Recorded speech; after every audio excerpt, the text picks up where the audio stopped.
All right. Hello, everybody. Hello. Hi. Oh, Nicole, you reminded me. I forgot to do this. Yes. So all of you that are joining, you'll get to see why we're here. And I love how this book blends in perfectly with your background, Pastor Nicole. Oh, yeah, it It's does. a pink. Who doesn't love pink? Who doesn't love Doesn't love pink. All right, so we just give you guys a chance to come on in. I know we started a little later than usual, and some people were looking for us at 8:00, but the devil is a liar. He really Absolutely. is. He is a liar. We are here. Absolutely. We are in full force. We are strong, and we are going to allow God to get the glory over everything Amen. that we do tonight. So I just wanted to welcome. Oh, we got some people join in. Got a couple people in. All right, please type your name as you come in. Sometimes if you post or if you're commenting from the Facebook group, it doesn't let us see your name unless you give StreamYard access. But if you are coming in from our ministry page or from Pastor Nicole's page or Prophet Karen's page, your name should pop up. So just let us know who you are. Hello, Shatia. There she is. Thank you for joining us. Yes. All right. She's one of our co-authors, ladies. So those that are joining, you guys are so faithful. And I just want to say that just those who have purchased a book so far, I know without a shadow of a doubt, you guys are blessed. And I also kid to Prophet Latrice, I said, this ain't no pamphlet. This is a book. This is a big book. It's a book. That's a The book. whole book. This is a book.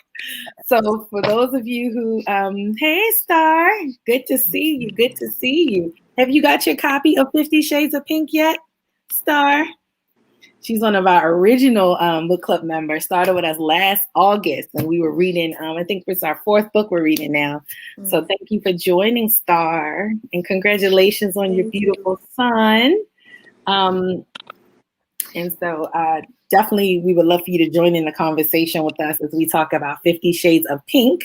Yeah. So we're going to give everyone a chance to come on and then we can delve into it. Absolutely. So I'm here with our lovely co-hosts or co-authors, Pastor Nicole Crown and Prophet Karen Knight. Thank you, ladies, for joining. Thank you. Thank you so much. And thank you for your contribution. It has been an honor to serve you, ladies. A lot of people don't know, but we have 24 beautiful women who have shared their stories. And I'm telling you, I don't know where else you can find that. I don't know where you can find 24 ladies who are open, who are vulnerable, who allow God to flow through them to be a blessing to others. Yes. And we all work together. Yes, that was the thing. We were unified in it. Imagine. We were unified, and that is rare. So it's doable. Yes. So it's just been an honor to serve and for us to just to let God to flow. And everything just flows so smoothly, and it's been such a blessing. So you guys want to introduce yourselves? I know I mentioned your name, but just kind of say who you are and what your story is in here before we get started with our topic for today. Okay. Prophet Kite, I'll let you go first. Okay. Prophet Karen Knight. I live in Connecticut, and I am a senior pastor for Prophetic Cry Ministries and also part of Community Temple with Bishop Michael Dinsmore. And my story is on broken pieces. Some of the experiences that I had in childhood that continued on to adulthood and scarred me, but the healing process and how I was able to be victorious in the face of it. You got me tearing up already. It's like my tears are on the already know that's happened. I already know the story. I tell you. Yeah. God bless your name, Jesus. Yes, God. We are truly victorious. Oh my goodness. Every time I hear that word. And then when I realize that our name means victory of the people, Pastor Nicole. Yes, ma'am. It's just another element of just tear works for me, waterworks. So thank you so much, Prophet Karen, for sharing that and your story. Whew, you get the book, guys. Just get the book.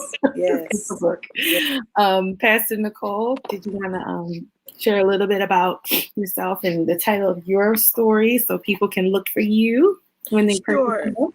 My name is Nicole Crown. I am currently residing in Milwaukee, Wisconsin, and the title of my chapter is "The Fight of My Victory." Mm. It, you know, our stories are so multifaceted. I was trying to figure out where do I begin. Um, and the objective is, at the end of the day, for all of our stories, there is victory. Yes. Even the Bible says, I have an expected end for you. So I want to talk about my victory, but I wanted to talk about the fight of my victory and how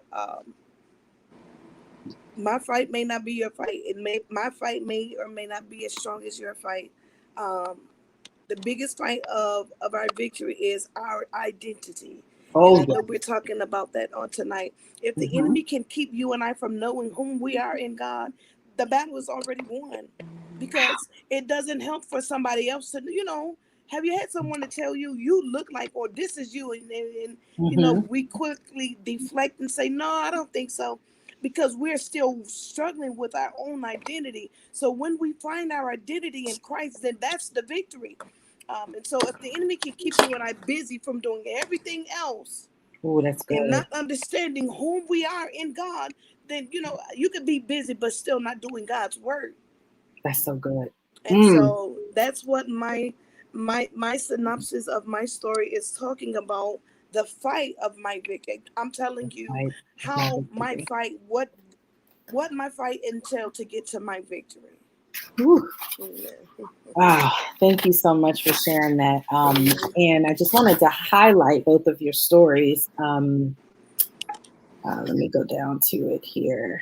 Well, actually, before we start that, I wanted to do something fun with you ladies for all our co-host, I keep saying co-hosts, co-authors that come on. We Right. all have, before we get into, what'd you say? I said right. Oh, yes, we all have a pair of shoes that we would like to share with you guys. So before we get into today's topic, since as you know, the front of the book has a pair of shoes, 50 Shades of Pink, we want to talk about the shoe that we have. I talked about mine last week and how I love flowers and why I originally bought it for a wedding because I wanted it to match a few different dresses that I wasn't sure I was going to wear. And so this is my personality. I'm very colorful, multifaceted.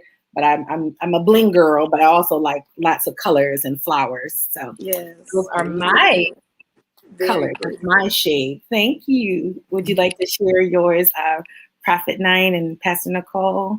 Share your Sure. shoes and tell us a little bit about what you like them. My shoe is just simple, basic pink.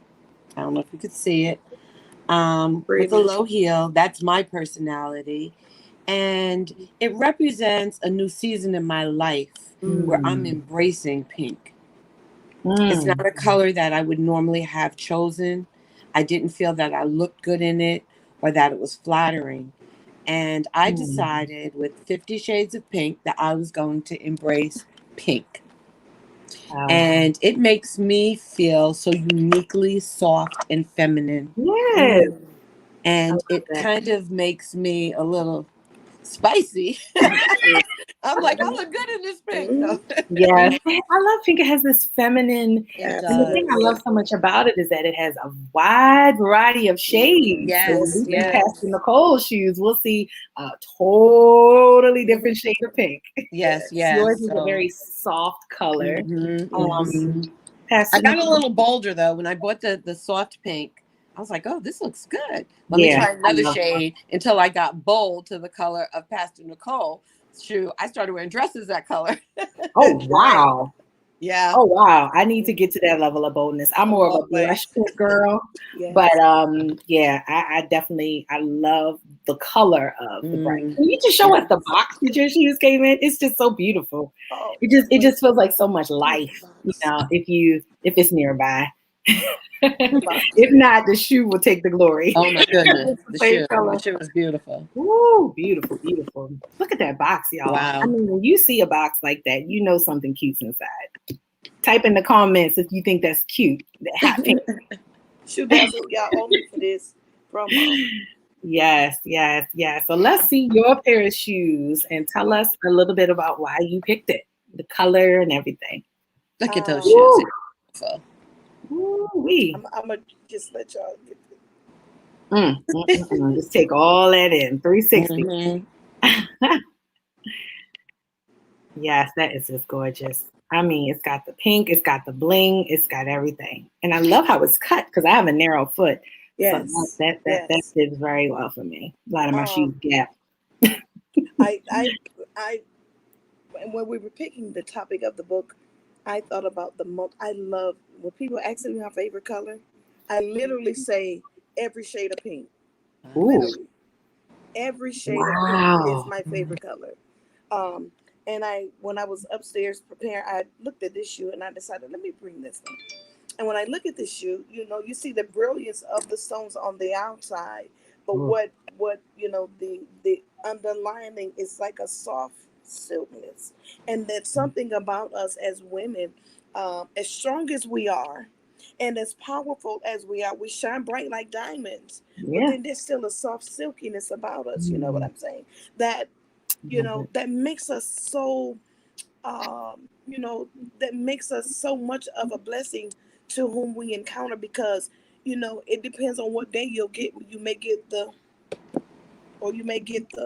soft side of me, but either way, whatever side you get, you're going to get a beautiful side, because every shade of pink is beautiful. I also chose another pink, another shoe.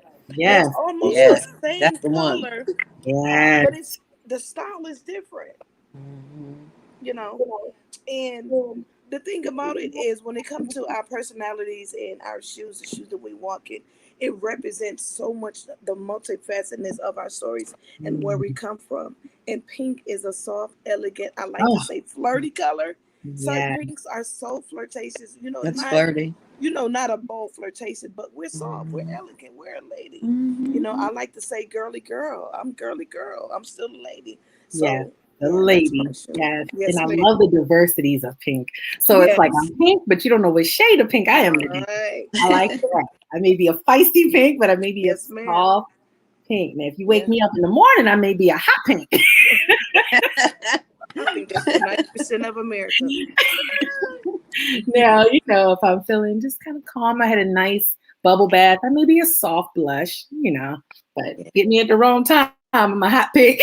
Absolutely. But not in a negative sense, but it just has a little edge, a little feistiness to it, and it's bold, which I usually don't always go for, but I love how it looks. I love how that looks. So thank you, ladies. Hey, Prophetess Latrice, I see her on. Hello.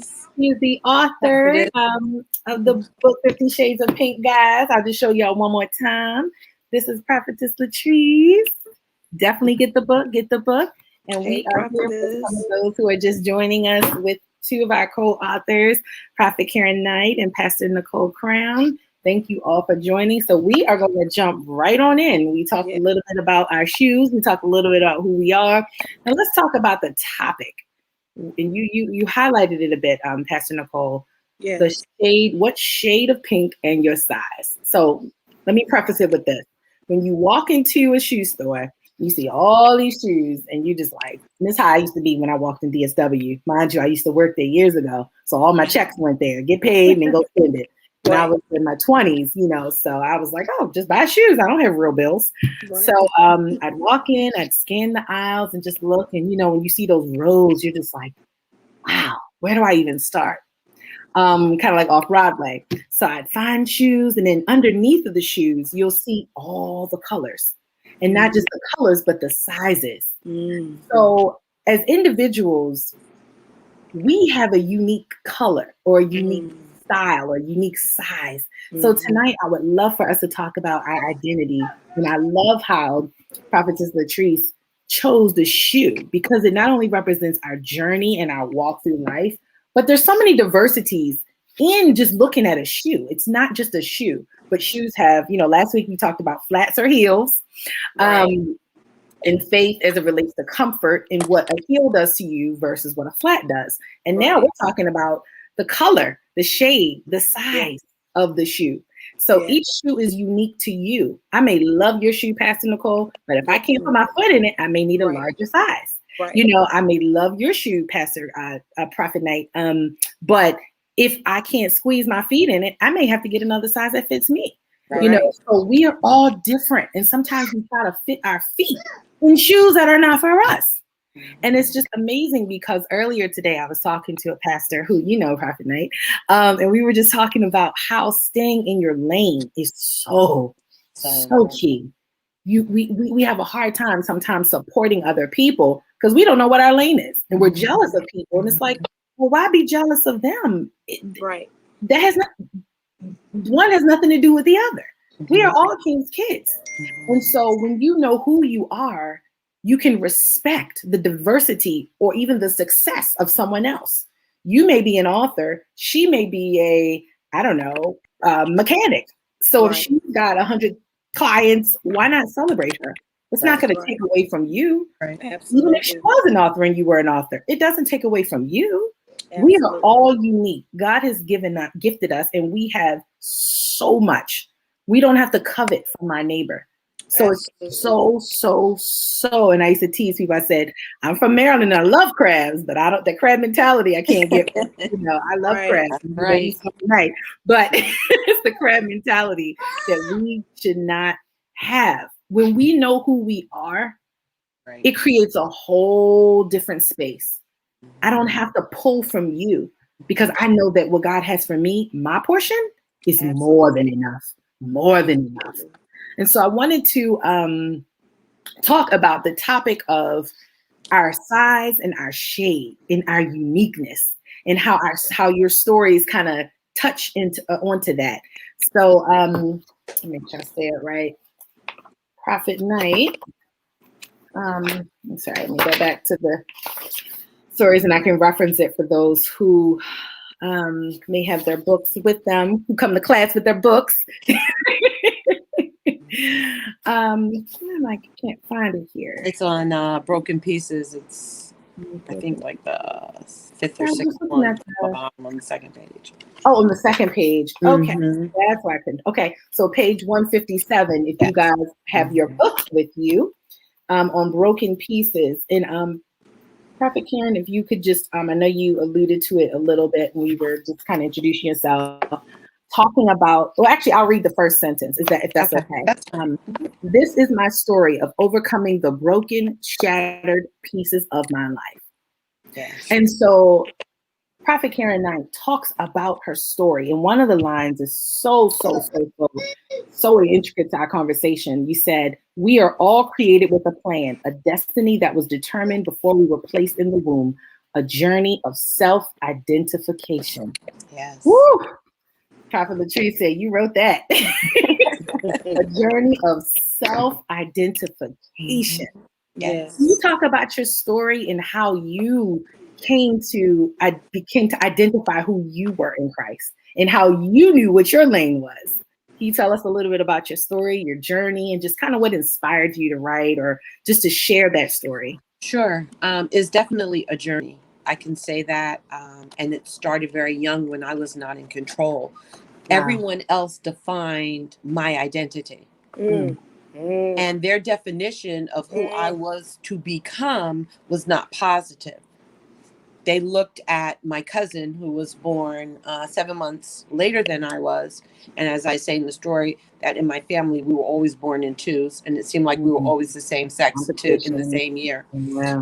So they made a determination at birth who was going to be who, what our identities were going to be, who was going to be the good one, who was going to be the bad one, who was going to be popular, who was going to be most loved, and who they were going to present in the forefront. So they decided that it was going to be my cousin who was born several months after I was. And we were very different even as children. But no matter what happened, I was always shunned and cast aside. And I never really understood growing up why they treated me the way they treated me. All I wanted was to be loved. You loved. I mean, yeah. And I loved my cousin, but I started to resent her because the treatment that she was receiving, I wanted to not. Let me say this. Let me preface it with this. So I wasn't jealous of her, and I absolutely was not envious, right? So when you're envious of someone, you want to take what they have from them. Right. Jealousy says, I want to share it. Because you have it, I want to have it because you have it. I wanted to have it because I felt that I was worthy of it, just like she was. Yeah. That's the difference. Mm-hmm. And little things, Christmases would come and her dad would come. Her parents were separated, and he would come to the aunt's house where we all gathered and have gifts for everyone but me. I was like 7, 8, 9 years old. And it would hurt me to my That's heart. traumatic for a little kid. Yes, very traumatic. And I remember maybe about 9, he left all the gifts outside because it was snowing so heavily. And when he went back, when it stopped snowing, someone had broke into the car and stole all the gifts. And I remember saying, good. Nobody's getting a gift. You didn't bring me anything. Nobody's getting anything. And when I look back in retrospect, it was almost like God was with me then. Yeah. There was redemption in everything. You may not understand it when it's happening, but it's, like you said, a shoe. It's the first step in that shoe of life of who you are. You're becoming. That's one of my favorite books too. Things like, going to Playland, and there were 3 of us because my cousin had a younger sister, and I would not be allowed to go on the rides. If there were only 2 people, it was them, and I would have to sit there and stand and watch. Yeah. And so as I grew older, especially in my teens, who I became was who they said I should be. So I started walking out my life in shoes that were designed and modeled to fit me, but not really fit me. So they were made for me to put my foot into something that was uncomfortable, that did not fit. It caused me pain. When you wear a shoe, it's too tight. It could be the right size, but it just doesn't fit properly. And you start to go on a journey in those shoes. Wow. That pain is excruciating. It literally shuts you down. There's only but so far you can go in that state or condition, right? So you start to take them off. But even when you take them off, the residue of the fact that you had a shoe that didn't fit you properly is still there. It's still swollen. It still hurts. You can barely walk on it. You have to put it up and you have to address it and heal it before you can now step on it again. Never to put it back in that shoe that caused you all that pain. Put it up and you have to address it and heal it. As I got older, I started to recognize that I was living everything that they had spoken over my life that had not occurred. You want me to be rebellious? I'll be rebellious. You call me rebellious, I'm rebellious. I don't want to go to school. I'm not going to be good in school. I wasn't good in school. I was going to run through a lot of men. I ran through a lot of men. I mean, it was so that it's a funny thing, though. Everything, I tell you, everything works for our good. Yes, it does. God already knew. So as a teenager, I found comfort with my male cousins because I was rejected amongst the favorite female cousins. Yeah. And I learned from them. They were extremely attractive men, young men, and they had a lot of women, and they definitely didn't necessarily treat them well. So I watched and I learned and I realized that there was a shoe that they were putting women in that I wasn't going to put my foot in. That wasn't a shoe I was going to wear. Yeah, that's so good. And I learned, not that it was probably the best thing, but it spared me a lot because I learned to treat men the way they treated women. So that shoe I was not willing to wear kind of protected me from putting my foot into something that wasn't going to be healthy. Yeah. Yet my cousin had no exposure. So she became prone to what my cousins were doing to women in her life. But I'm the bad one. Remember, I'm the one who's not going to have any value or worth. And she was degraded. She had no understanding of relationship and her own identity. Remember, they put her on a pedestal. So she had no life experiences to carry her through her maturity. Make sense? Mm-hmm.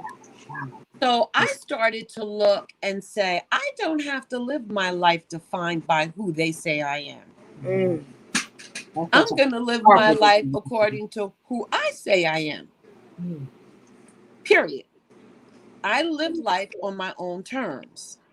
They all went and they got masters and PhDs and all of this stuff. And I went to school and I ended up making more money than any of them and didn't have any of those degrees. Hey. I married someone who was exactly who they said I should marry, even though they said I would never marry that caliber of individual. We built a custom-built home in 1989 that was $750,000. None of those who, quote unquote, had determined who I was going to be had anything comparable in career or in housing. So I had my daughter. And guess what? The same thing started to perpetuate. I said, no, you're not going to do this to my child. And I started to separate. And the funny thing is, I would go to church, but I really didn't have a relationship with God. I didn't really want to explore too much of a relationship because I didn't understand. I knew that there was something about God that made me want to run to him, but everything else from where I sat did not meet what I was looking for, if that makes sense. So I continued on my journey, got divorced, went through some rough times, and lived in like 7 different states in 4 years. Oh, wow. And I moved home with my little girl. And I started going to church. My best friend had got saved years before I would come home to visit. She's like, come with me to church. My dad would say, oh, she's looking for you. Call her. No, because she's going to want me to go to church. I'm not going to church with her. Funny how that works. You know, it's like, let me hide from her. I don't even want to run into her. And so the first thing I did was call her, interesting enough. And in my journeys in Miami and in Texas, I started to have exposure to the Pentecostal church. My family was they were going to church. They were Baptist, they were Episcopal, they were AME Zion, but they were doing all this stuff to us as children. Yeah. So I knew that was not what I was looking for. Yeah. And so I looked up my best friend and started going to church with her. And it's so funny. I didn't fit in. I was trying to wear shoes that didn't fit to fit in, but I didn't. It had to evolve in me, if that makes sense. I had to have all these shoes laid out in front of me, and I had to be able to identify which one of those shoes were going to fit my foot properly. Oh, that's good. That's good. So what was that process? I would go to church wearing things that were like, oh my God. And I started dating this guy, and he was like, you cannot go out looking like that. Why can't I? I don't want to look like everyone else. I'm my own identity. I'd had enough of people telling me how to live and how I was going to be viewed and received based on someone else's opinion. But God, let me tell you about God. One day I was standing in the mirror, and in those days, which they're wearing them now, but this is many years because I'm a lot older than most of you, I was wearing stretchy pants and a short top. Oh my gosh, you know, church was like, like, oh, you can't go anywhere with me looking like that. And listening to Tupac. Oh, wow. And one day, I can't imagine that. Going to Church of God in Christ every Sunday. Okay. Wow. So one day I was standing in front of the mirror, and it was my first real experience in understanding the sovereignty of God. I looked in the mirror and I was like, oh my God, do you know how you look? And I started to see everything that they told me I had to be or couldn't be in my attire represented all of that. Ooh. So I never wore that clothing again. But I still didn't find my own space. I started wearing the long skirts and the big t-shirts. I was like, oh boy, this isn't me either. But that was what I saw. And I was on a journey of self-identification. In that process, I found the shoe that fit one foot. Oh, wow. 1 foot. Now let me explain that. Our feet are not identical. You're right. Yep. My left Your is left slightly foot bigger and than your my right right. foot are not identical. Yeah. So You're you right. know when you buy your shoe, one is a little loose, the other one's a little tight. Uh-huh. Mm-hmm. So I found the shoe that fit 1 foot, but it didn't really fit comfortably the other foot. Mm-hmm. Still on the journey. And then I met the Lord. True intimate relationship with him. I felt a love that I had never felt. I would hear him lead and guide and direct me. I left the ministry I was in and went to an apostolic Pentecostal church with a loving pastor who told me not to worry.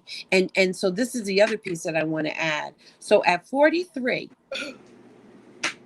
I became pregnant, unmarried, with my son. The church shunned it. Oh, my family was devastated. My mother told me I couldn't even move back home. I was a project manager, and it was like breaking a glass ceiling, so they couldn't have a Black female project manager pregnant. Mm. So I ended up losing the job and, winning a major lawsuit, but I still now was displaced. And my mother said, you can't come home. You're pregnant and you're not married? Absolutely not. So now I'm living out everything that they said from my birth at 43 years old. My dad said, come on home. And I told my mother, I said, you nor your family will ever define me again. Mm. You're in a season of your life where you need my help. I don't need yours. Mm. So you have to decide that you can love me based on who I am and becoming as I identify myself and my purpose through God, or you can live it out with him. So it made her go through a paradigm shift. My son was born. Of course, they fell in love with him. And that's when I heard God. He said to me, you're a prophet. What is that? I don't even know what that is. I started to look at my family who I had great disdain for. The uncle who would never buy me a Christmas present, who talked about me horribly in front of my face. I used to proudly say, if something happened to him and I passed him on the road and he was gasping for his last breath, I would jump on him. Ooh. That's what was in me. Ooh. Strong, You strong can't feeling. have intimate relationship with God and Yeah. have that much hate in you. Yeah, you can't. No, you can't. So I started to look and say, I have to heal from the inside out. I can't speak to this holy God whose love for me is pure from a place where man spoke to me in an impure love. Life evolved. I started walking in my calling, and they rejected me now at another level because nobody to this day in my family is saved. Nobody. So, she's a religious freak and she's this and she's that. And that was actually worse for them than anything else I had done in my life. They were just disgusted. So I would go to family gatherings and they would ask my unsaved cousins to pray, negating who I was in God. Yes. But one day, I never forget it.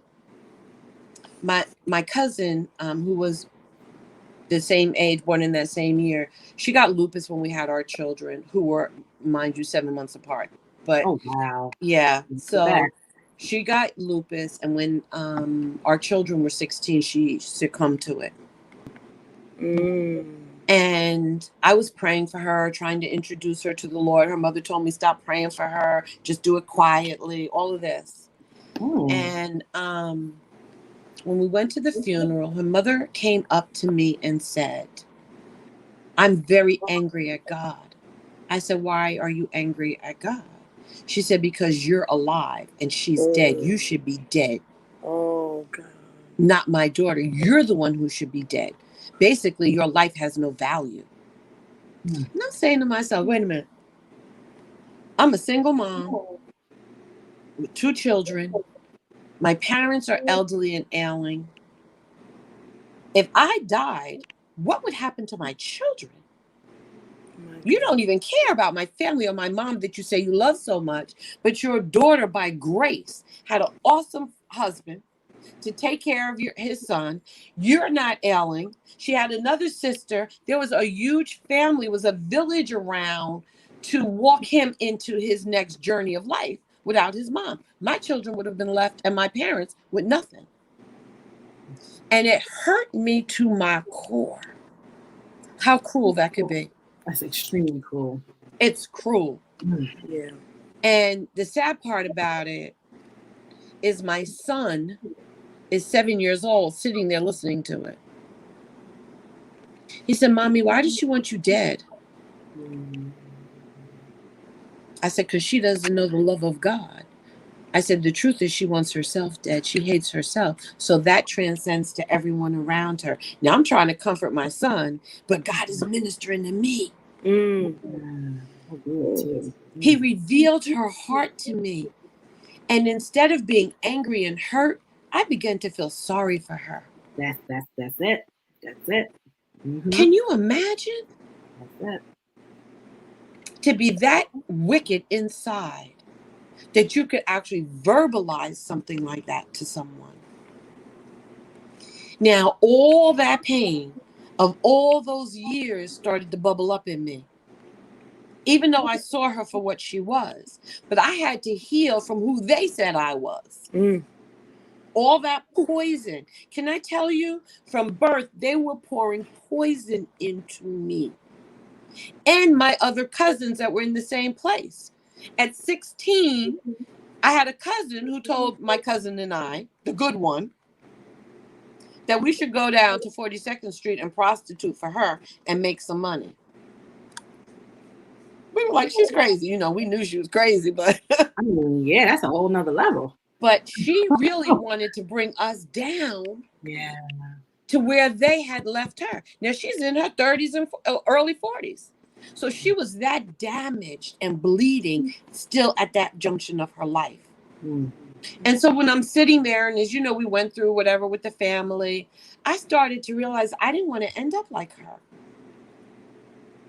When I looked around my family, none of them represented what I saw or heard God saying to me.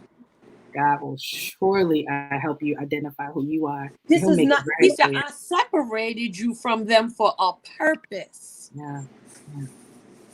And because of what you've gone through, you can support and encourage and uplift other women. Absolutely. And I remember saying, Lord, I don't like women. I never want to work ministry with women. And I had to look at that too. Why? Because everything that innately tried to destroy me was a woman. A woman. But God. So that's where the healing began.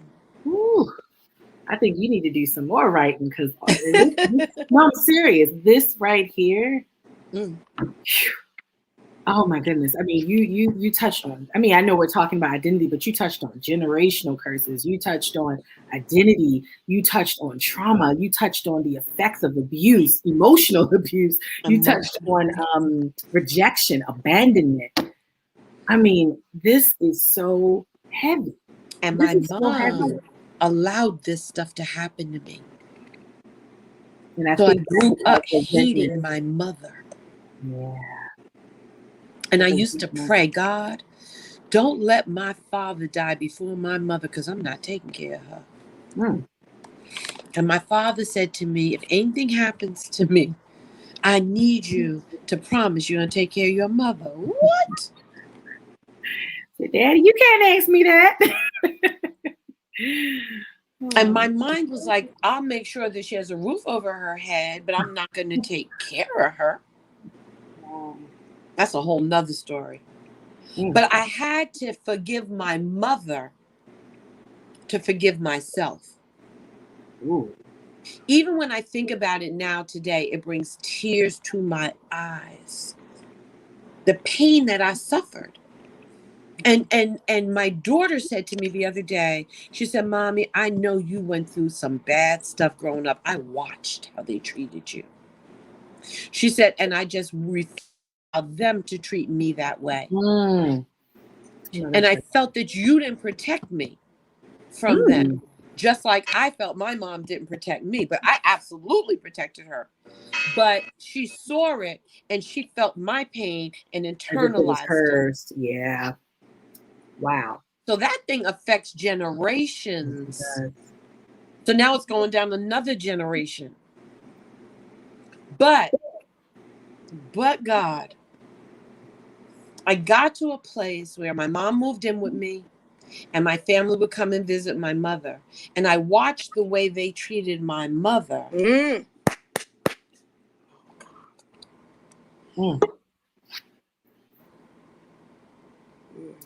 Sorry, Lord. No, it's okay.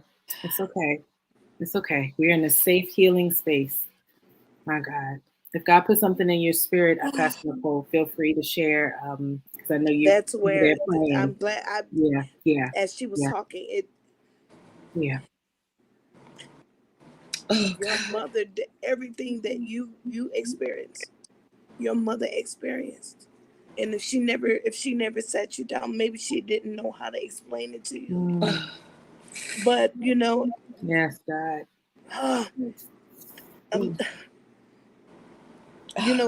Whereas you were dealing with the battle, but you had enough strength and fight in you to fight for you and to fight for your daughter, to protect her. And maybe your mother didn't. She didn't. She was trying to fit in herself. Yeah. And she needed their validation. Oh, God. I didn't need validation. And when she moved in with me, what I wanted her to do for me, I now did for her. Wow. I refused to allow them to treat my mother any kind of way. And I stood up for my mother. Wow. And I would tell her, do you see what they're doing to you? That's not love, Mom. And in retrospect, my dad telling me to take care of my mom, because at this point he had passed, was because God had a plan. He had a master plan. Because if my dad had have passed first, there would have never been any healing between me and my mom. Which is where my real deliverance and freedom came. That's where that other shoe was sitting waiting at the end for me to put my foot in it. I finally found the other shoe. My God. And so I protected her. Wow. And she and I were so close. Yes, I glorify your name, Lord Jesus. Yes, Lord. And that same uncle had to start coming now to visit his sister in my house. My big, beautiful house in Stamford, Connecticut, that they said I would never have. Not only did I not have it because my husband helped me get it, I got it on my own. From the job they said I didn't have, from the money they said I would never make. You had now have to enter into a domain that you said I would never have to visit your sister. Wow. And I had to embrace him and love on him because he made my mother happy. Mm. So on my mother's 90th birthday party, they all kept saying, oh, we'll come if you have it, if it really happens. Now I'm making like 6 figures, like going into 200,000, and they're telling me I can't afford to have a 90th birthday party for my mother. That's fine. Best way for me to now show who I had become in God. Yeah. Now I'm his prophet. I'm walking in his favor, and you are still being Judas and trying to kill me. But the best way for me to show you who my God is to produce the thing you said I could never do. Hmm. So my mother had an amazing 90th birthday party. Yes. My uncle got up and broke down and cried when he started talking about how I cared for my mother. Isn't that something? Hmm. How God turned that thing around. And that night, I healed. Ooh. Because it wasn't Karen. God vindicated me. He vindicated my mother. He vindicated my daughter and strengthened my son. As we stood together with the glory of God over us in the midst of them, and there was just nothing else they could do. So my victory was a process that lasted many years.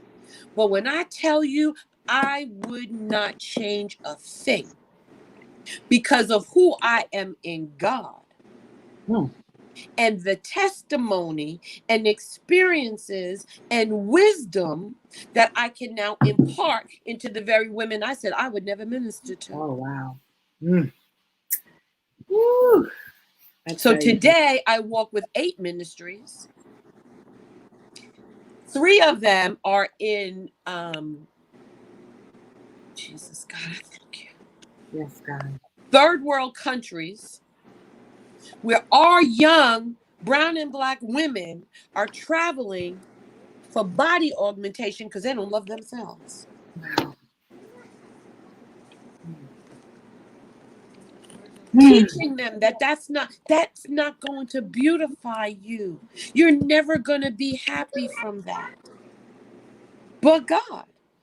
So I stand. But God. Called and qualified by God. Full of his love, full of his glory, full of his joy. Delivered on a journey now with both of my shoes on that fit me comfortably, that help me walk with a new stride, a new level of confidence. They have reshaped and remolded me. So now I don't have to walk in pain, club-footed, have to take them off halfway down the journey, suffer with them on to look like they're comfortable when they're not. Today, I can strut in my shoes. Woo. And I give all glory and all honor to God. That's my story. My Lord, My story. I am so deeply touched by what you shared. It's like you took your chapter and now I see it. I see expanded it. Yeah. He expanded it in such a way. I'm gonna have to, when the recording's over, I'm gonna have to go back and look and listen because it's so potent. And just the journey that you went through, God took you full circle. Woo, my God. He did. And he took me out of the shame of it. I'm 64 years old. Woo. And I'm just able to tell the story. Wow. I no longer fear what my family is going to say. I'm no longer bound by that. The Bible says that the truth will set you free. If the truth will set you free, what does that mean about a lie? It will bind you for the rest of your days. My Lord. Yes. He said, I was beautifully and wonderfully made in his Wonderfully. image. Yes, ma'am. Ooh. A man who finds a wife find a good thing and thus receives favor. I am the favor. You are the Yes. favor. Of Yes, God. ma'am. Ooh, yes, you are. Hallelujah. Oh, Bless and your here's name, the Jesus. kicker. When God took you through that, suffering that rejection and abandonment in your own family, and then to use you to turn right back around to bring healing to them. And now you're bringing healing to others. I mean, just, and the whole generational line from your mother to you to your daughter, and then your son was healed. And my son, and it's a process. Son was healed. So after my mom died, I wanted nothing to do with this negative family. They were toxic, and I blocked them all. Here we are. Last week, I'm gonna tell you how God is through this book. Last week, the Lord said, unblock your cousin, my cousin. I was like, nah, I'm not doing that. And a few days later, I'm not yet, was Lord. like, you better do what I said. I got up and I unblocked her. I was like, okay, I'm unblocking, but I'm not calling her. That's not going to happen, Lord. Are you pushing it with the unblock? Do you know that she called me on Monday? Look at God. I saw the phone ring. I'm like, prophet, arise. My God. Okay, let prophet arise. No flesh here. Yeah. God can't get the glory out my flesh. Yeah. She called me. Now, she did me dirty, too. She's younger. She called me. I was exhausted. Her blood sugar's out of control. She had to have a stent put in her heart. She's 50 years old. She has arthritis. They're saying she might have lupus. I'm listening to like, oh my God, what's going on with you? For she's young for that. And the Lord said, it is reaping time. She did the same thing to my daughter who looked up to her and loved her, broke my daughter's heart, and left her for dead. The Lord said, it is reaping time. But even in this, I had her call you for a reason. Now I need you to lay out prostrate and pray for her. Pray for her healing. See, it's an evolution of deliverance. It's a journey. That's so good. You got to know, Karen, let's cause the divide in the road. Karen, I don't want to pray for her. Good for her. She turned on me. She turned on my daughter. But who is in me? Huh? Yes, that's it. The God in me is greater. Greater is he that's in me than he that's in the world. So the greater had to raise up and show the world that God is real. I said, Lord, this book here,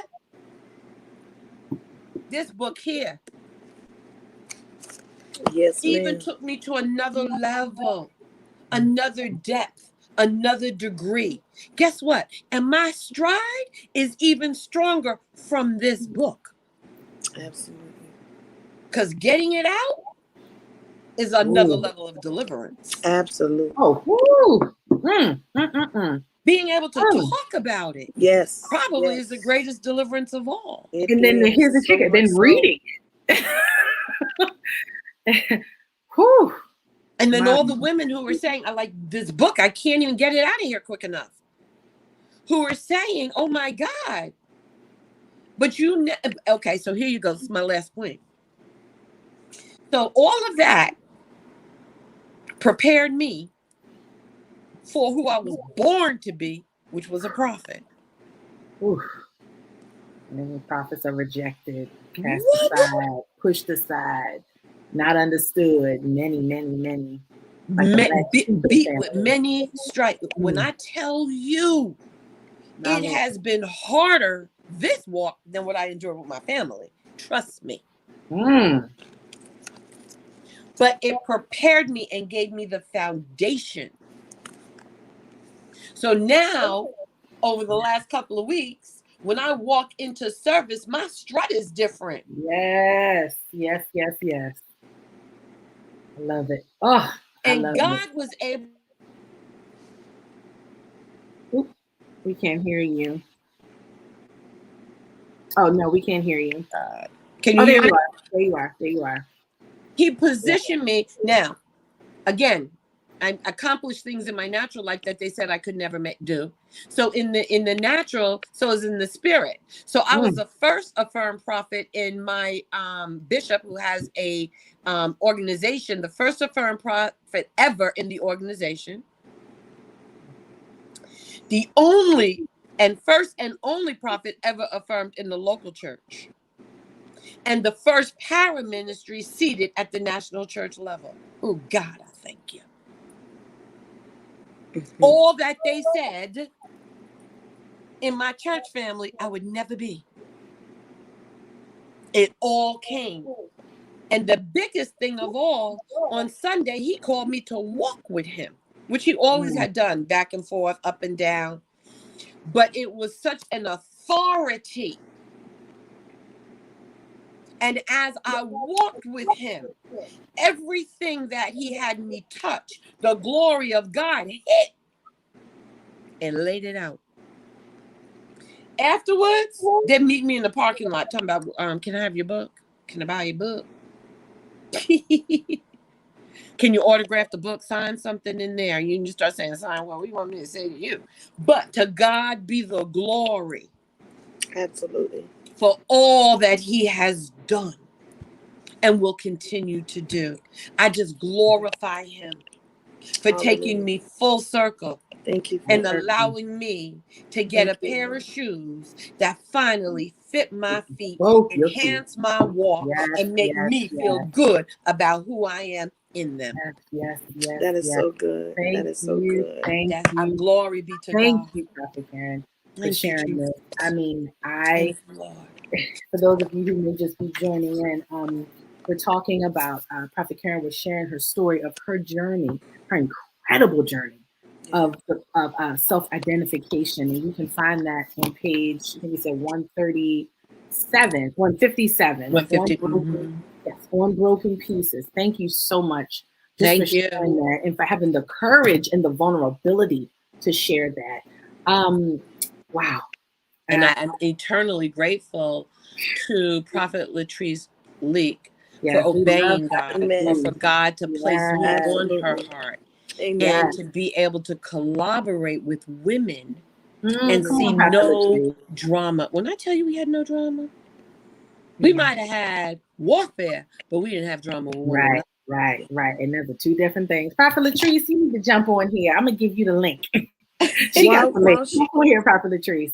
And While Pastor she's Nicole. preparing to do that, those that are listening as Prophet Karen was talking, in the end part of what you were saying, one of the things that sticks out to me about our life and our identity, we grow up with that, and we'll say, people said this and people said that.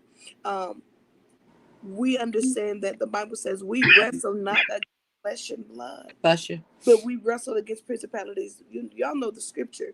So the Yeah. objective, because there's another warfare that's taking place. Not only is the enemy trying to break you down, but he's trying to continue to keep the family broken, the family broken as a whole. So not just, when we're growing up and we're dealing with things, and I've had to understand that, it's not you fighting me, it's what's in you that's fighting what's in me. And I understand that. So when I look at you, I don't see you as an enemy. And I have to say that to people sometimes. I have to literally stop and say, I'm not your enemy here. I'm not your enemy I'm here. not your enemy. So as you're growing up and you're dealing with life and you're trying to understand your identity, please note that what you're dealing with, the battle is not necessarily from the people. Yeah, people are people and they're going to be people, but there is an underlying objective, and the objective is to get you to not get to that place where you can wear both of your shoes. Absolutely. That's good. That's Woo. good. Comes to kill your whole destiny before you even know you have one. That's Yes, so ma'am. good. Yes. That's good. Yes. That was very good. That's Yes, good. ma'am. Wow, my God. Thank you for that. Thank you for Yes, that, ma'am. Pastor. Yes, ma'am. Ladies, I'm so full. I'm sorry, my spirit is leaping. Yes. Pastor Nicole, feel free to share your story about your journey. Yeah, Prophet Latrice said, yeah, Pastor Carolyn. Oh I tell you, God. you ladies are just, I'm just so full. I'm just so honored and so blessed to hear such words of wisdom and to be able to partner with you on this beautiful project. Yes. Pastor Nicole, your story, let me get your title, The Fight of My Victory. And so look at that, two stories related to victory. The Right. Fight Mhm. of My Victory. And for Yeah. those of you that have your books, who came to class with your books, page 113, I'm sorry, it's my little teacher joke. On page 113, The Fight of My Victory, where Pastor Nicole shares her story. Yes. Um, and you can share us a little bit about it and kind of tell us your journey and how you grew to love and accept who God called you to be, as we talk about our different shades of pink and our sizes, our Yes. shoe sizes. So Yes. we're pretty much saying, for those that are joining, we're referencing our identity, our uniqueness. And I said before, when you walk into a shoe store and you see all these shoes, DSW, off Broadway, so many pair. But when you find the shoe you want, underneath, colors, their sizes, each are Hmm. unique. And so we are unique as well. So, Pastor Nicole, Absolutely. the floor is yours. Tell us more Amen. about your story and who you are and just your journey. Oh my God. Well, I want to, when we talk about shoes, and when I showed my shoes, I showed Yes. two different Woo! shoes, right? The hot pink. And and then this one is it's cute, but it's soft and subtle, and this one is bold. Um, One of the things that I understand that they're both pink, right, and they are shoes, but every woman can't wear either this type of shoe or this type of heel or this type of Right. peep toe or Amen. that. What that says to me is you're not for everybody. Mm. Mm. You're not you Mm. every woman can't Woo. wear this shoe. Mhm. As Woo. pretty That's so as it is, good. but y'all know we try though. I mean, as We may get pretty our as it 5 minutes is. of fame out of them. Let me walk in the Yes. church in them, or let me walk to the Yeah, I offer stand basket in still them. in these. You I know, don't go anywhere. but the objective is to understand that we're not for everybody, and we don't fit everybody. And guess what? That's okay. Okay. Um, I was born on Father's Day, Wow. and it was as I started to write this story, I was thinking about uh, my story and how significant being born on Father's Day played a part into my story. When we think of our identity in the natural sense, the identity of who we are, it stems from our Father, right? You get, your Mm. DNA, the objective, when they do DNA Woo. tests, they want to, your identity is based upon if Mm. the blood matches the blood of your father, right? So, Mm. That's God, good. thank you. I'm, Mm. I'm, I'm Woo, I stay felt calm. that. My Just trying God. to stay calm. It's okay. Um, so, Let God flow. Whew, we're not going to stop his presence because guess what? It's not about me. It's not about us. It's about amen, him. So if he amen. flows, feel free. Um, feel free. So, born on Father's Day, and Mm. I guess it's even hitting me more now how much our identity in our father plays so much of a part Mm. in our lives. Um, and so I grew up, I knew who my father's father was. I grew up with both parents in the home. Um, Mm. Jesus. Yeah. but I grew up not being helped to understand my identity. And as I grew older, I had to not look at my parents as being at fault because they only gave me my name, but not my per se identity. And when I Mm. say identity, I say my identity in Him. What is my purpose for life? Who has God purposed me to be? And what has Mm. God purposed me to do? But I didn't understand that. I didn't understand that. There's a saying that says, what you consistently hear, you will eventually believe. If you keep hearing it, you're going to eventually believe it. That's why the Bible talks about, Faith comes calm by down, baby, hearing. calm down, calm Yes. down. Yes. Faith Yes. Yes. comes by hearing, and hearing comes Yes. by the Yes. word of Yes. God. Yes. So if I Yes. keep hearing what I am, if I Mm. keep hearing what you say that I am, then it's going to start to become a part of who I am. And before I know it, I'm going to start walking out who you said I am. And then Right. what that does is it creates an inner turmoil in me, because who you said I am is not who he said I am. And they are, Paul the apostle said, there's a war now going on There's in a my war. members. Mm. And so growing up, you know, I was always the more fluffier kid. But the kicker is, I was born premature. Mm. I was born a preemie. Oh. And so I was always the fluffier kid. Mm. People would say things. Um, my dad would say things. And I don't fault my father. But it's just how they were trained as men. This is how they were trained as men. There was, they weren't necessarily taught to, say these words of endearment. They weren't trained in that. They were trained to get up, go to work, take care of your family, and pay them bills. That's what they were taught to do. And so, with that being said, for me growing up, I didn't hear, anything about my purpose, or I didn't grow up with these words of endearment. And so, what happened for me, because of the sensitivity of my spirit being, before I even knew I had a spirit, the Mm. sensitivity of my spirit, I took on the identity of whatever was said to me. Mm. I became their chameleon. Woo. Whatever I touched, whatever they said, I became. Just like the touch, whatever thing the chameleon touches, it become that. I became their chameleon and didn't really know whom I was. And so, growing up, uh, I struggled with low self-esteem until one day, uh, God had to show me. He allowed me to see me how he sees me. And all I could do was cry. But by then, even up until now, up until recent years, that thing has still plagued my life, Mm. because of the sensitivity of my heart, the sensitivity of my submission to leadership, and those that have ruled over me. I would adhere to whatever they said, and Excuse me. if there was nothing spoken, I felt like I didn't know what to do.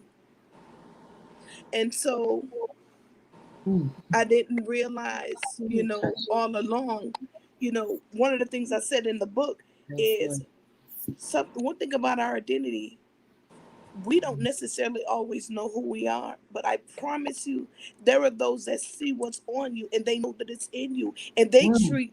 treat you as you're already that person.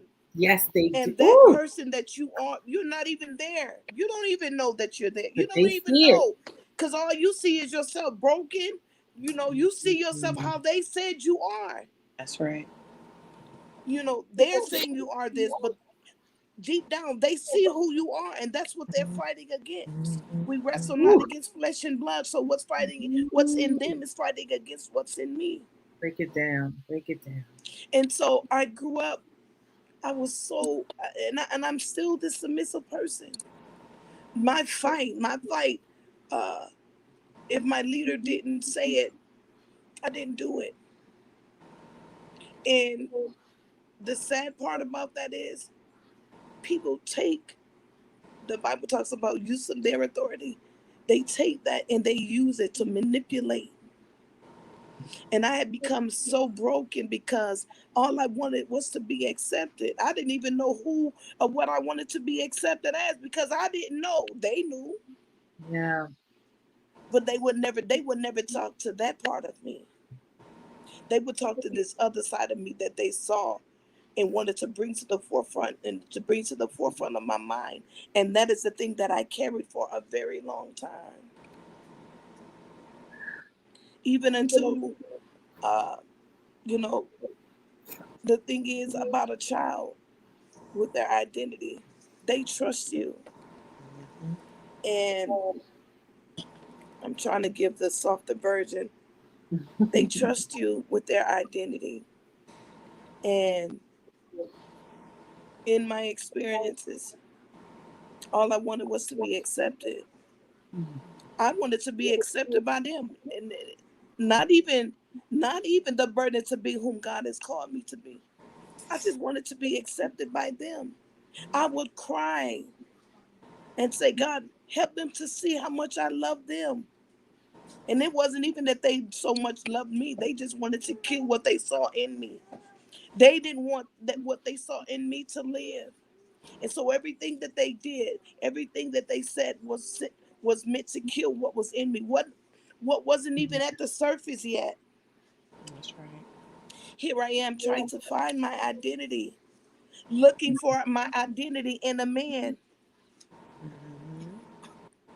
looking for my identity in a man that had nothing to do with my purpose. Mm. Whew. I think so many of us.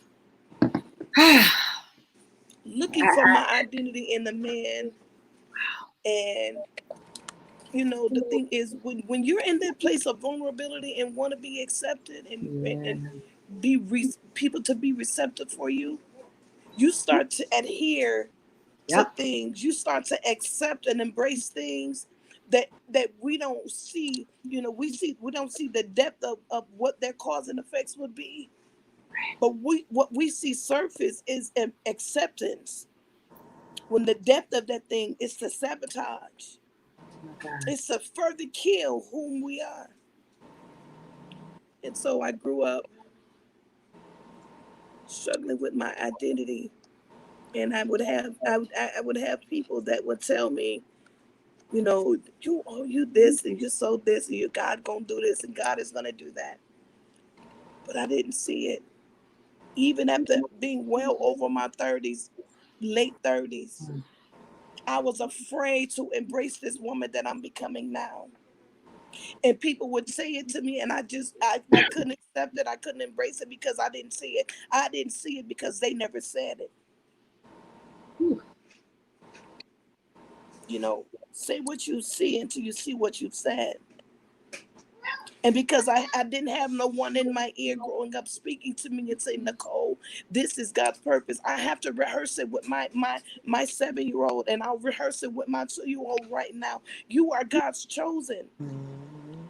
But I dealt with battles. I dealt with consistent battles of low self-esteem and depression and anxiety. And the last straw that I had when it came to the fight of my identity, uh, I was told by a leader after sitting under them for a number of years that I wasn't mentorable. They Mm. couldn't pour into me. They couldn't minister to me and help cultivate me as a woman in ministry because I was too fat. Ooh. Mm. Now, the, that thing didn't hit me right then, but it was a few months later when it hit me. It was like there was a deep thrust that hit me because, you know, here I am. Now, God have already shown me whom I am in Him.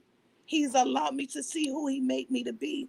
Although my exterior and although my situation didn't tell me that, but God showed me who He made me to be. And it pushed me in a place that I didn't want to go to church anymore. I didn't want to preach anymore Mm. because I said, God, if this is what we call ministry, I don't want any No one. parts. If me considering myself the called of God is tearing down and bruising and sabotaging and stifling the call of God in and on your life, God, I don't want to do it. And I carried the burden of that.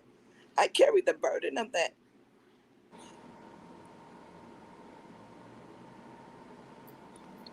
I carried the burden of that because as much as I hurt, and I said, God, I know the Bible said there's nothing new under the sun. I know that I'm not the only one. And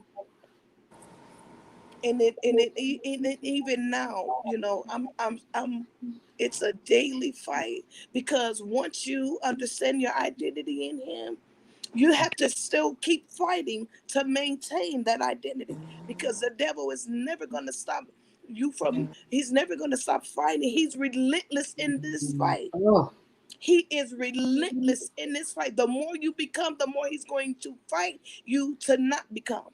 the more you become. Wow. And so the more I understand who I am in him, the more the enemy tries to push me back in this corner and make me fearful and anxious and having anxiety that I know God didn't give me. God didn't give it. But whom God made me to be, I know it's not about me. It's never been about me.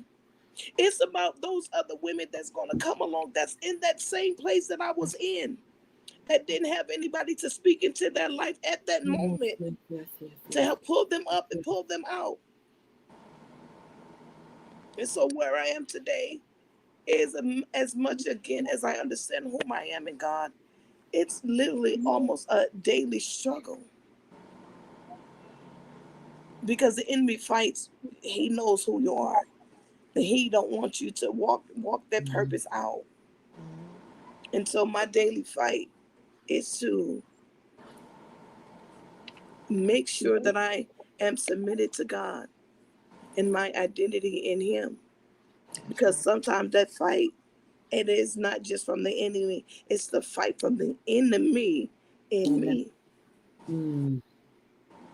And I have to accept every day and embrace who I am, because I'm constantly apologizing, because I don't want to fail anybody. I don't want to hurt anybody. I don't want to hurt. I wouldn't want to hurt none of God's people the way that I've been hurt. Right. Because I fear God. And if God gave his only begotten son for man that he knew already, that still probably never named his name, that would never accept him, if he still gave his only begotten son. Right. Wow. So my desire is to walk out my purpose in God. And I'm seeing this thing consistently repeat, even in my children. But I'm equipping them right now, because I'm going to be in your corner of that ring in this fight. And I'm going to be, when you get in that corner to come and rest and rejuvenate and to be revived to get back in this fight, I'm going to be the one that's in that corner that's going to be speaking to you about whom you are and what you're supposed to do in this battle. And I'm just grateful that all my pain and all my struggles, all my flaws, all my mistakes, that his purpose and his identity for me, he didn't change his mind. He didn't change his mind. He didn't change his mind about me, while people did. While people would tell me, you're a big girl, you ain't supposed to be dressed. So why just because I'm a little fluffy, why can't I wear a heel like this? Because it represents who I am. And now I'm in a place that I'm going to walk it out. I may still be fighting this inward battle, but I'm going to walk that thing out, because I know that there are other women that are in that same place and may see themselves the same way I saw me. But if I can be a resemblance, if I can be a light in a place of darkness for somebody, I'm willing to do it. I'm willing to do it. And I'm grateful. I'm so grateful for the opportunity to share my story. I didn't go into real depth. This is just a synopsis. But I know that the book is coming. I had to go ahead and birth it out, because it's time.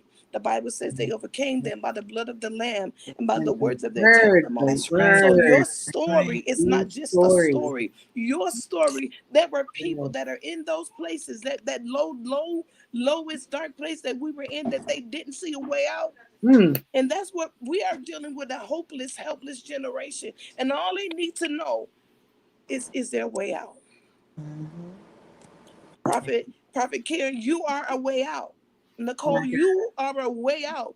Prophetess Latrice, you are a way out. Whoever's watching on this live right now, your story is their beacon of light to get out.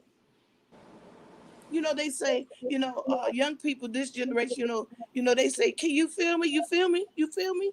They don't want to just hear you saying that you hear what I'm saying, but I want to understand. Even Jesus said, I was touched by the feelings of I know every pain that you ever feel. And that's all people want to know. They want to see the vulnerability of whom you are and the story. And here you say, I was there, but guess what? This is how I came out. And it was in every shade. Yes. And it was in every shade. Yes. Shade. Woo. Amen. Ladies, that was good. Ladies. I cannot thank you enough for your vulnerability, for your transparency, for your boldness. Yes, Crystal Love said every shade. Yes, let me go to these comments over here. Go to the comments over here. I have been waiting, and I know John is going to get me for this. John Malcolm, I have been waiting because I want to pull you on here, sis. She's going to say, no, not you too. Because Prophetess Latrice calls people out, but I definitely wanted to pull you on too, because she is a mighty woman of God, and I know she's always got something. When I saw her comment, I said, "Oh yeah, I know God said something to her." But so if you want to jump on, John Malcolm, let me know. I'll send you the link. But I am just so incredibly grateful and thankful, because a lot of people don't know this. So when I tell them, when I get to edit books, I am so blessed because I get to read these stories and I get to go through and experience the glory of God all over it before it even hits the public, So I say, oh wow, I had a back row seat, and I don't know. Did you ladies get a chance to see each other's stories before the draft was sent to you, or did you just see your portion? Well, it wasn't the seeing the stories. It was the day that we actually got together and read our stories. Yes, my God. Oh, so that was ladies. We're gonna have to share it, because we want to phone from 5 o'clock to about 11 o'clock in the evening. It's when you actually read your story, it's like you having to come face to face with it, because you forget about where you come from. But when we read our stories that day, and listen, I was advertising the book and I was telling everybody else. So I wasn't even telling my story. I was telling everybody, because the stories are so powerful. They are extremely powerful. I'm sure and that's where I said, you know what? This is more than just a book. This is a serious life journey for everyone who reads it. And some of our stories are so similar. Yes. And it may have gone down a different road. Yes. But the end meets. I'm listening to your story and you talk about the low self-esteem and all these things and the validation of the father. And really the dad just went to work. And his love was, I go to work. I bring home the money so that you can live. And that's my expression of love, not realizing that doesn't validate us as women. At all. And so listening to you, I'm like, wow, she went through a different experience, but it was the same feelings. Yes. And so I think so much of this book allows us to touch multiple areas of our journey. Yes. So I don't only see it from my perspective, now I see it from yours. Yes, that's important. And I think it brings some level of collaboration. Yes. In healing, deliverance, and loving one another. I feel so connected to women I've never met. Yes. That's something. When we read this thing, I was like gasping at some points. Like, oh my God. We all had moments. I think I went through it, but oh my God. Prophetess said, cut your screens on, everybody, because we need to make sure you all are good. Because right. It was something to intense. behold. And like you, Pastor, I started sharing, not my story, Right. but this is amazing. Yes. Yes. This is an amazing collaboration of healing and deliverance. So I call it this journey to healing. Yes, ma'am. You know, walk this journey with us. Yes. Don't worry about whose name is or isn't. Walk the journey. Because I'm just foolish enough to believe that when you start on chapter 1 and you finish, you will be healed. You will be set free. You will be delivered. And you will feel God's love. I just believe that. Absolutely. Wow. My friend bought it. You had talked to her. You were talking about, she's a pastor. Yes, pastor. And she said, when we went to go get a pedicure, she took it out and she started reading it. And she looked at me. She was like, my God, I already know what this book's going to do to me. She said, I need to go find a spa, sit back in the steam room, read this, finish there, and go into a hotel and just do me and read this and let this book sink in. Yes. Sink in. Yes. Wow. Wow. And I think that basically everyone is going to get that feeling. This is a private, intimate moment between us, them, and God. Yeah. That's what it is. Yeah. And I believe that it was definitely God ordained, God sent, and God anointed. Yeah. And the thing is, to thinking about that, if you get 100 women to read this book, right? One book. I believe that within these chapters, there is something that they're going to see. They're going to say, oh, here I am. Right. Oh, here I am. Oh, I'm right here. Oh, I forgot I had that going on. Oh, that's how I get over that. I believe that this book is going to really start to dig, I like to use the word excavate. Excavate, to dig deep in. Because not just, we could put makeup on the face, but if you ain't washed that face, it ain't going to be cute because it's got But when you get down to the depths of that thing, I believe, I believe it. I so believe it. Amen. I am so thankful, ladies. But this is almost reminding me of our last group discussion with our Prophetess Latrice, and this week it really serves as a preliminary to me for the conference that we have coming up. Yes. So you guys imagine how last week was so incredibly powerful, and today I just couldn't stop crying. I was trying to keep my composure. Because when I get like you said, Pastor, I just want to go into a hotel room and just be to myself. Yes. I start getting into that mode where God deals with me. I just need to be to myself. So I said, Lord, let me keep myself together because I can't be on here crying and then trying to talk because that doesn't work. I'll be staring at the screen, just quiet, But this really does serve as a preliminary for the conference. And I want to share with you guys and all these who are watching that if you have been blessed by this book club, the discussions that we've been having, and we only had 2 so far. We have 2 more coming up on 2 more Thursdays. But the conference, the 50 Shades of Pink conference from August 15th through August 18th, I'm telling you, ladies, you have got to join. You have got to join.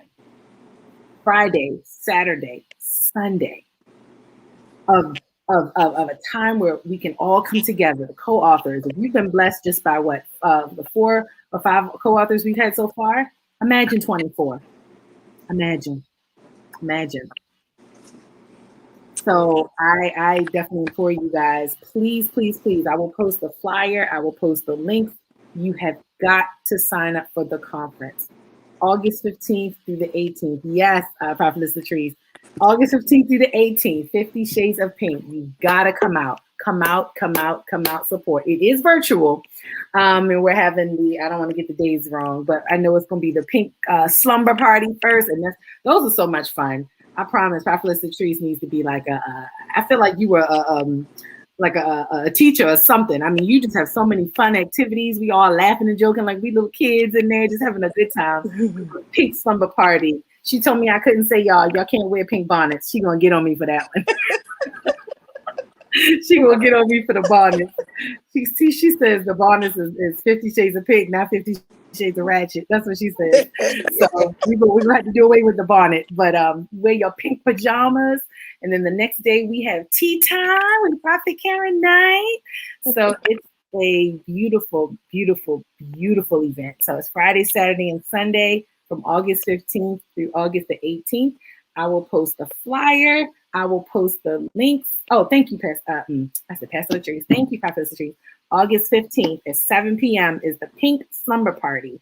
Yeah. And I need to pull up the flyer for the remaining dates. I think, Prophet Karen, you have it shared on your page, so I can pull that up really quickly and read that. You know what? It may be on mine. I'm gonna pull up the flyer for oh, there it is. Prophet Latrice posted it. Okay, so August 15th, 7 p.m. Pink Slumber Party. August 16th at 10 a.m.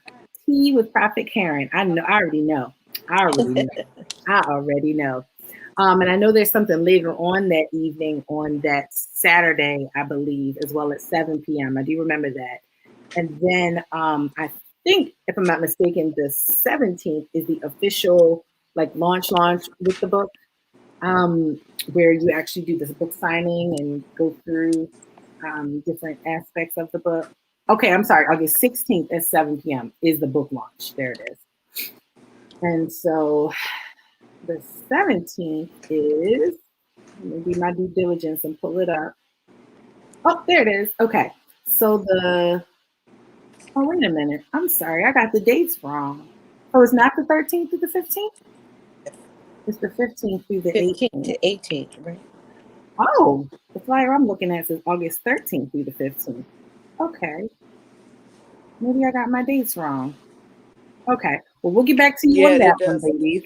The flyer says the 13th through the 15th. Yeah, maybe. Yeah, they do say that. There are two. Yeah. Prophetess Latrice. Can you type in the comments really quickly? Yes. Way in here. She said she's following me. Okay. Oh, you were following me. Oh, okay. Okay. You were following me because I said 15th to the 17th. Okay. Okay. Got you. She was assuming that I was saying the right dates. Yes. So I'm sorry, ladies. It's August the 13th through the 15th. So it's the weekend prior in August. The 13th is the Pink Pajama Party. And that is at 7 p.m. Eastern Standard Time. August the 14th, which is a Saturday, is with the lovely Prophet Karen Knight, and that's Tea with the Saints, and that is at 10 a.m. And then the same day at 7 p.m., we have the 50 Shades of Pink virtual book signing at 7 p.m., and that's also on Saturday, August the 14th. Then on Sunday, we have the Preach Word from Pastor Cynthia Diggs on Sunday night at 7 p.m. So basically, guys, just to reiterate, we got pajama party, we got a tea, we got a book lunch, and we got the Preach Word. You do not want to miss this conference. You don't. You need to just book the whole weekend. Just clear your schedule and come on over, because I'm telling you, if you have gotten anything from these book club meetings and sessions where we've just been talking with the authors and you've been blessed, imagine how much more God can do in this weekend for you. And I'm not limiting God to this weekend, but what I'm saying is the opportunity is there for you to connect with these women and to learn and to grow and to really just bond. So if you feel like you've struggled, and I don't know, I really feel led to say this, but if you say, I'm not a woman's person, I don't do well with women's ministries, I don't connect with women, don't let that be your excuse for not showing up. I'm telling you, you need this community, this safe space of women, because a lot of us felt the same way. Yes. And I'm pretty sure we felt the same way. Don't let your feelings towards women's ministry or being connected with women or a group of women be a hindrance to you. And like I keep saying Pastor Latrice, like Prophet Latrice says, we have fun and Jesus. That's right. I never laughed so much. I mean, I had so much fun, but I grew. It forced me actually to really tap into what God was saying and speaking to my heart. Because these stories and these conversations, you know how it is when you start talking to other believers and then they tug on your Holy Ghost and then you just speak it and God is just moving and it's a struggle just to get off the line, you know. So so we don't have a problem with people engaging. We have the problem with trying to, go to sleep. Because if we start at 7, we may not finish till 12 in the morning, right, Prophetess Latrice? She said, no, we're not doing till 12 midnight. No, but this is going to be a glorious event. And it's not even just an event, it's an experience. It's an experience. So come on out, August the 13th, the 14th. Oh, let me make sure I'm saying it right. August the 13th, the 14th, and the 15th. So it's every evening at 7 p.m. But then on Saturday, we have something special with Prophet Karen Knight at 10 a.m. Tea with the Saints. Amen. So I will post the details below. Thank you so much for having us. Thank you, ladies. Yes, thank you. So much. Thank you. I enjoyed We chatting with you all appreciate you. tonight. I appreciate ma'am. you as well. I appreciate the trust. I appreciate just the ability to be able to assist and to birth in any way possible. It is an honor, truly. I mean, I don't take it lightly at all. Amen. I can say how many times I've cried just reading. I didn't tell you guys that, but I have. I said, wow, God, you love me this much. You trust me this much to put my hands on this. Amen. You know, that's a humbling feeling. That's so humbling. God trusts me enough to help this come forward. Yeah. Mm. You were chosen, handpicked by God to be a part of this. That's for sure. Amen. How it all worked out. Absolutely. I mean, that's another book right there. It sure is. Just the way that whole process went. Yeah. There's so much behind the scenes. Oh, ooh, Latrice. Oh, Latrice said. Latrice said they went through. I tell you, I have to share the bloopers so you guys can see. It was a lot, and I know I came on the scenes toward the end, so I can't even imagine what took place before. But I'm just glad that God had His hand on you guys, and that I'm honored to be chosen to help in any way. I truly am. There wasn't even a question of would I. When she mentioned it to me, immediately it clicked in my spirit. It was like, okay, we're gonna make it work. Amen. She said, you guys, went through, came refined. Amen. Yes. So once again, thank you, ladies, so much. Thank you so much. Thank you. A phenomenal opportunity. So thank you. Thank you. I love you, ladies, so much. Love you too. We love you too. I feel like we are sisters and known each other forever. And that's just how it is when we're in the body of Christ. Yes, ma'am. When we have the love of God, we just right. You can look at someone and just say, wow, I love you. Like I've known you all my life. Right. You don't even have to know your name, but it's the love of God. Amen. I'm just genuine, authentic love of God. Yes. So I pray that everyone has been blessed by our time here this evening. Those who joined in the stream, go buy the book, sign up for the conference. I'm telling you, you do not want to miss this. August 15th through the 15th. We want to see you there. So, ladies, do you have anything you want to share or close out with, or anything God has put in your spirit? Oh, she said, nope. She said, I already said everything. Thank you so much. And thank you, Latrice. She put the, and I think I have the link here from last time. I'll put it at the bottom so you guys can see, and I'll also post the link as well. Oh, I don't have the link on here. But yeah, I'll post the link under the page, or actually you did it already, Prophet Latrice. There it is. Yeah. So we are good to go. Thank you guys. Have a wonderful, wonderful night. Thank you. Thank you. God bless you. God bless you. God bless you all. Good Have night. a good evening. Good night.